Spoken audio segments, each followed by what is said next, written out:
are vehicles. They are controlled by drivers. And to make things clear, let's define terms. Vehicle. It comes from the Latin vehicular, meaning to carry. And clearly stated in the dictionary, it is that in which a person or thing is or may be carried from one place to another. A vehicle is controlled by a driver, a word that comes from the Anglo-Saxon, Old High German, and Old Norse. It is defined as impelling or urging forward in a direction away from or along before.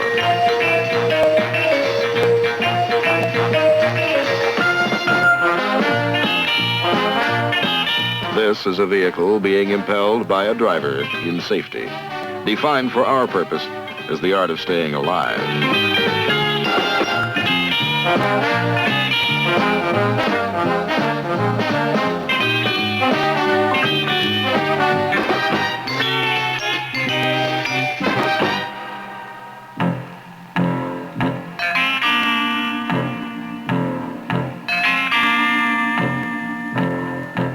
This is 4,000 pounds of convenience, 2 tons of fun, a couple of thousand parts, a few miles of wire.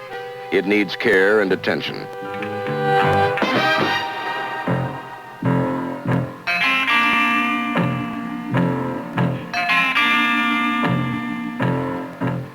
It's a machine built for only one purpose, to get you from one place to another in safety and comfort, no matter what else you think. It is simply that. For other purposes, there are other machines. They all have one thing in common. They do the job they were built for. And to do that job, they must be free from mechanical problems. There are enough troubles in driving without those. All cars have certain safety features in common. Signaling devices, just so the driver behind doesn't have to be a mind reader.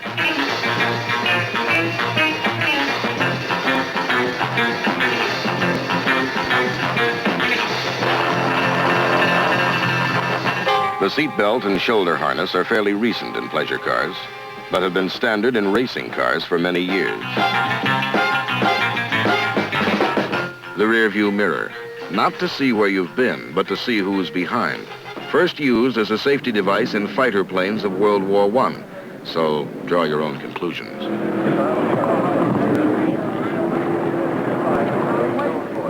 The form of any machine depends on its purpose. The engine housing, the suspension, the transmission, the electrical system, all are present in every car. Routine maintenance is important. It's a guide to trouble spots. But there are times when a more thorough examination is called for. A qualified mechanic ought to do this, and that's a point that shouldn't need saying. It's worth the money.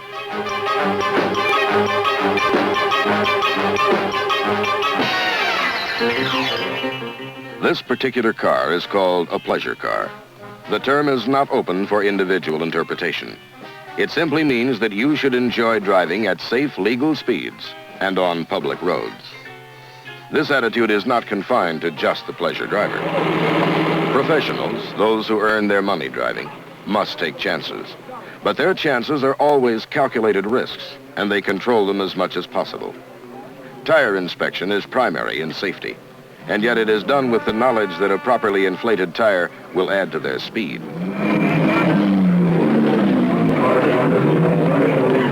There are tricks in every trade.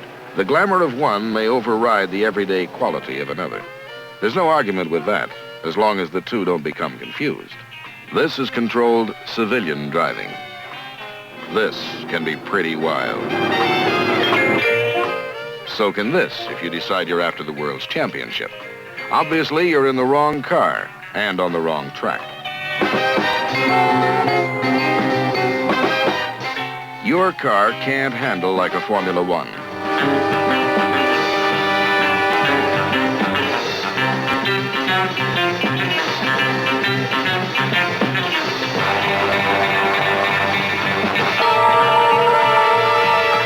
This is not this. But this kind of driving has its built-in hazards, and to stay out of trouble, you have to be skillful.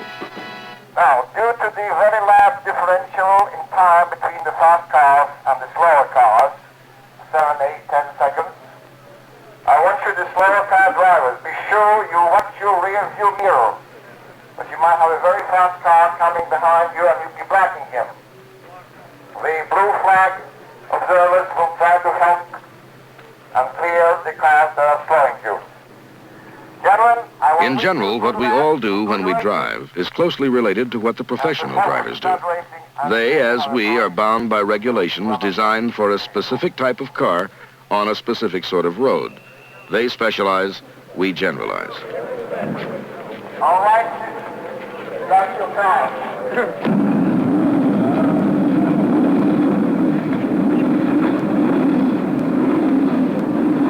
These are Group 7 sports cars. Traditionally high-powered machines built to show off a manufacturer's talent for designing a precision car that can take the beating of high speeds on all sorts of roads and tracks.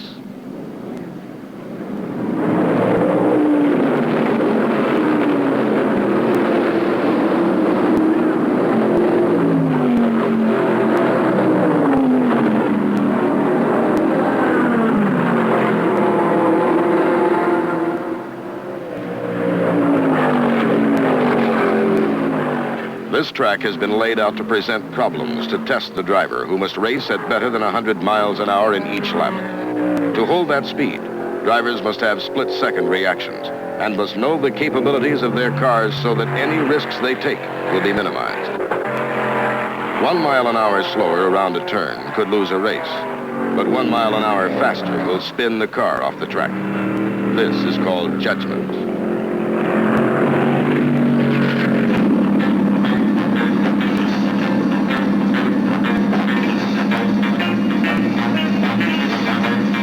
The fist in the air is the racing driver's signal for others to pass. This is not a courtesy. It's a safeguard.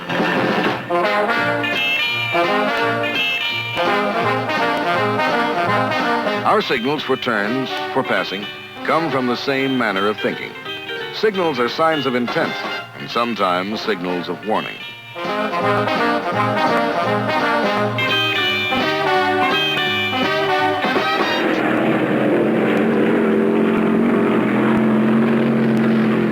Even the best meet the unexpected. An eye off the road is risking suicide.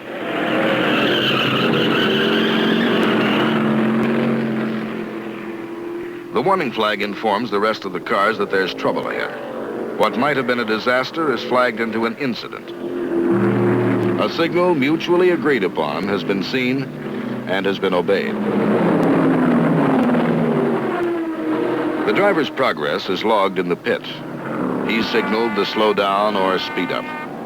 His mechanics know exactly when he needs gas and exactly how many miles he can go safely on a set of tires. The driver is now under the control of an official who guides him off the track and into his pit. The crews work as fast as they can, and yet with the care that comes from long experience. No driver will override his mechanics if they tell him the car is unfit.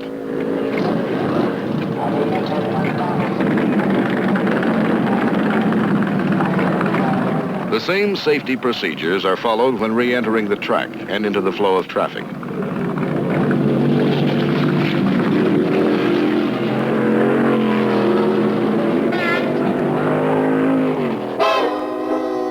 Signs are conventions. They indicate situations. They warn and control you and other drivers. Obeying them is a responsibility. They have been designed for a reason and not to annoy. No racing driver will hit a curve at speeds he cannot manage. It is a guide that allows him to adjust in time to meet a problem. Observing all this has its rewards. The combination of knowledge, skill, and attitude adds up now.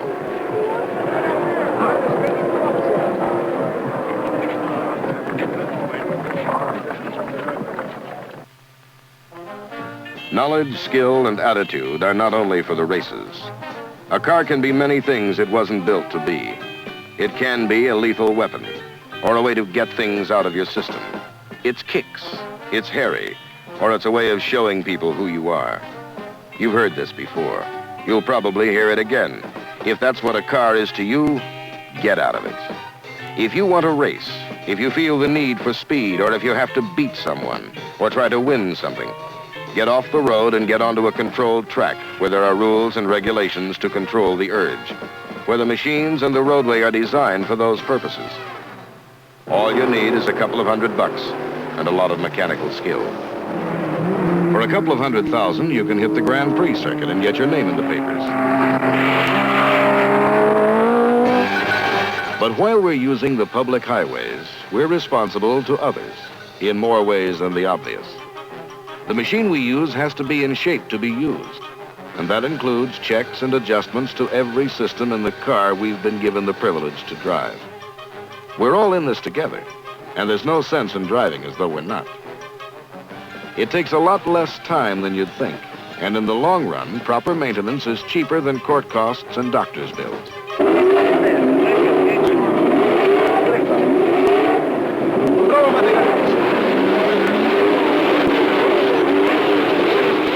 Here is the place for individualists, the high-speed Grand Prix track and the Formula One car.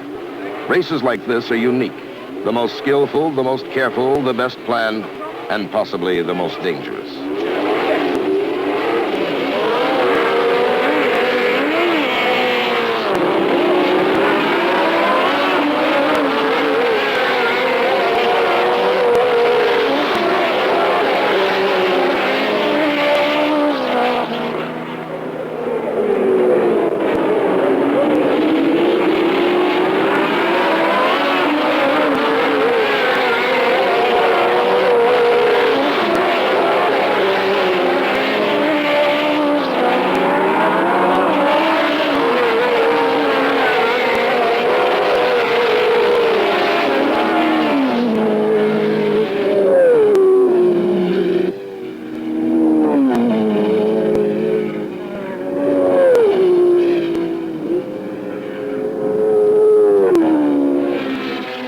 Speed is made on the straightaways, up to 170 miles per hour. Turns are taken as fast as possible. The skill is in allowing the car to drift around the turn rather than in fighting the wheel. It's a graceful thing, a sort of combined side slip and controlled skid. Any other car would turn over, and it's here that the man is more important than the machine. A good driver can do wonders when something goes wrong with his car. A bad driver can do little with the best car in the world.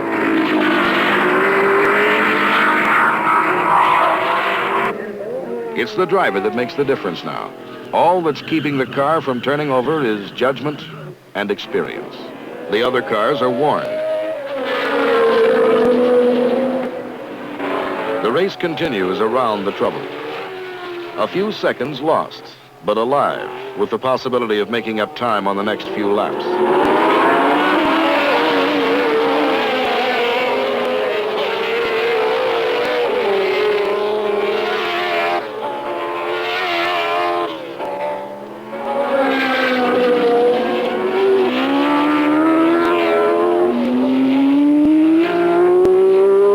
The race is against time. Every second out has to be recovered in order to win. Waiting is a matter of necessity, and no matter how much the desire to win, the urge bows to patience, caution, and good sense. This is simply common sense, sometimes called experience.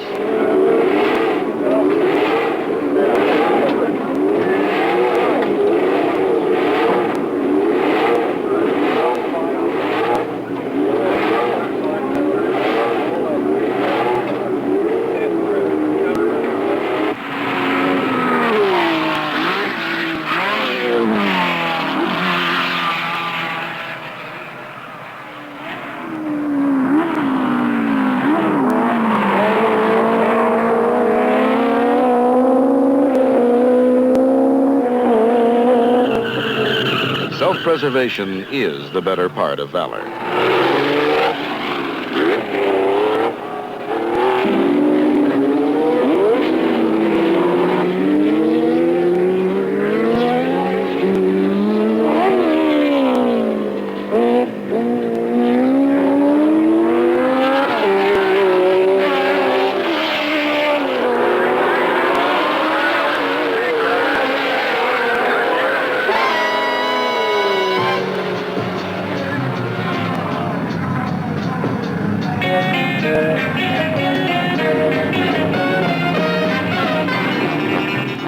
Stock car races may be a little closer to home in many ways.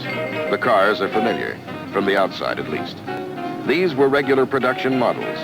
The differences between these and the cars on the road are in engine modifications, structural changes such as body braces and roll bars, but the main difference is in the maintenance. These cars are bread and butter for their drivers.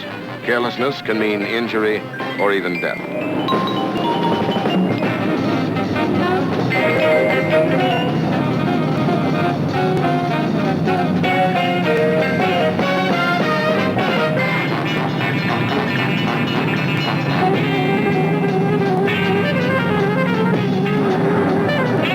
A lot of the glamour wears thin after a couple of laps. The cars settle down to a routine. The general strategy is to stay in position and wait for the openings. The drivers have a couple of extra added opponents: possible mechanical failure, tire wear, and personal fatigue. Periodic pit stops lessen the dangers that come from each.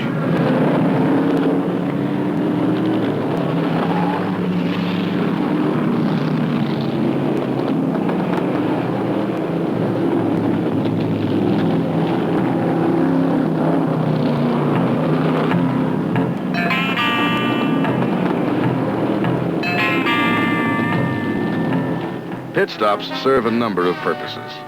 The usual thought is that the car needs gas, tires, oil, slight adjustments to satisfy the driver and his crew of mechanics. Very few people give a thought to the man behind the wheel.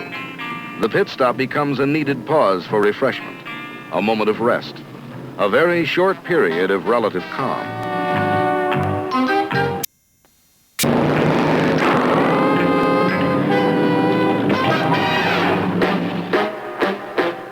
Whether you think about it or not, the same situations hold for the sort of everyday driving we all do.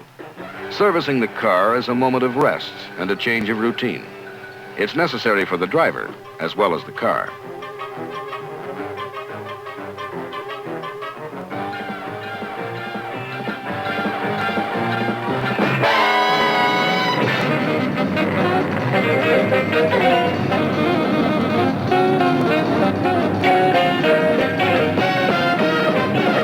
No matter how much care is taken, things happen that can't be predicted from experience. Who will be it is something that should be lived with and expected always. It's a form of defensive driving.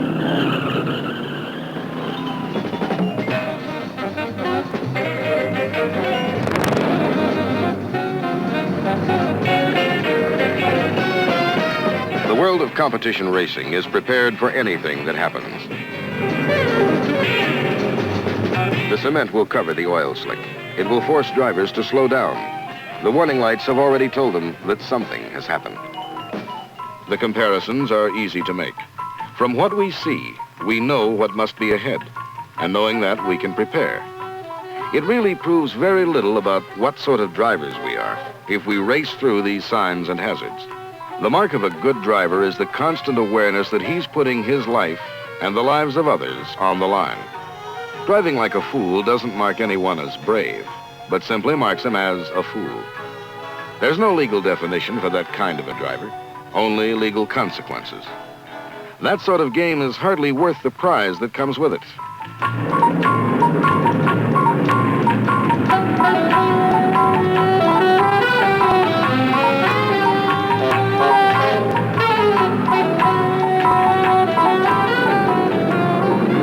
The place for speed and for testing your bravery quotient is in places like this.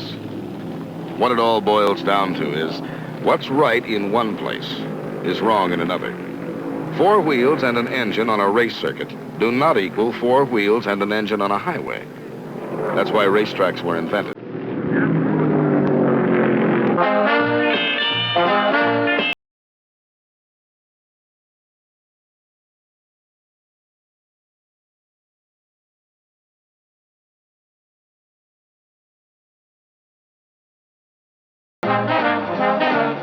Ordinary driving may look tame after watching a race, but consider it for what it is. Above and beyond the pleasure of it, we drive for a purpose, to get from one place to another safely. Do not mistake this for a simple thing.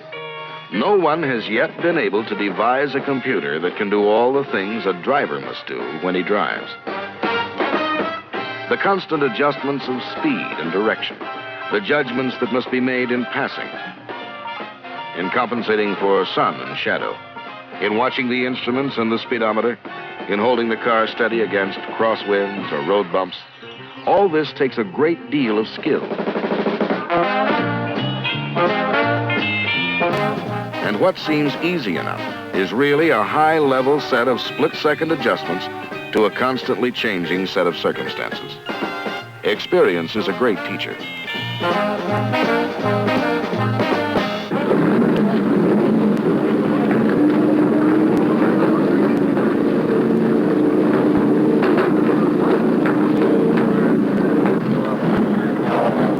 The wildest of all performance competitions as far as looks are concerned are the drag races. The rules and regulations of the sponsoring hot rod associations make these races the most closely supervised in the world. The hot rods are of many classes, including jalopies with production bodies, rails with every new device known to man, and regulated by a book of specifications that only the most devoted driver and mechanic could look at without flinching. The rules cover engine size, exhaust collectors, flywheel shields, firewalls, flash shields, ballast, brakes, fuel systems, ignition, goggles, parachutes, and their certificates of inspection. Every registered drag strip must qualify for the name. Safety devices and safety procedures must be strictly enforced. No, I got it right here.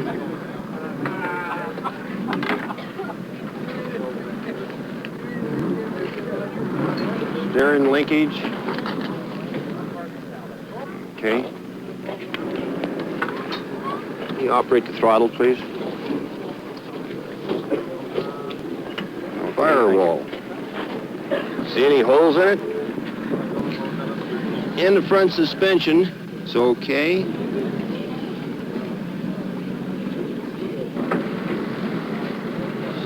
How are the seat belts? Okay. You checking now, I'll write it down. Oh, I was Okay. going to write the minimum down. Yeah, okay. How many inches? 327. Wheels and tires. And also, can I see your driver's license?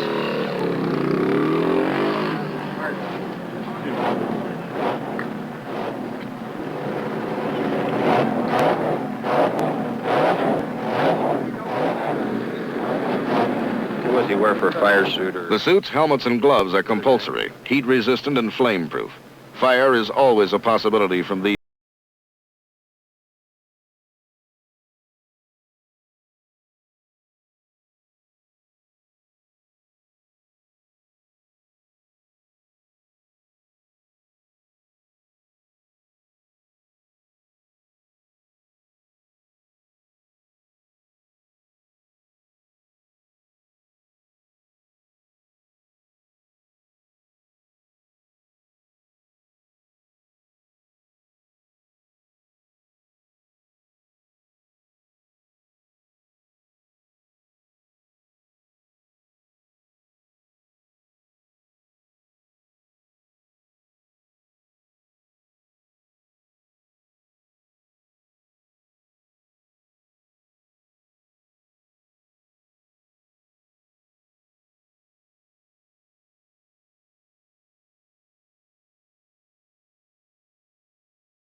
Not revenge.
brakes known to man will completely stop a car going over 225 miles an hour within the space allowed.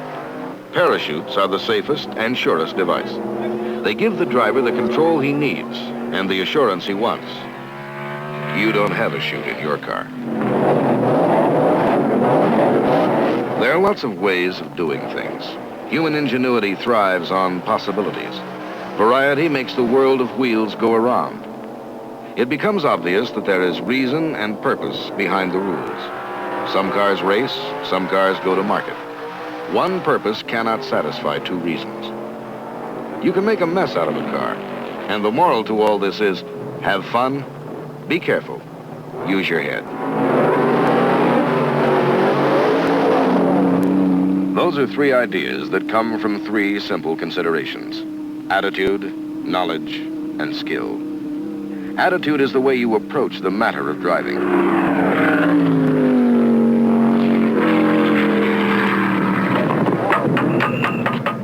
Knowledge is familiarity with the mechanics of the machine and its capabilities, as well as the rules of driving.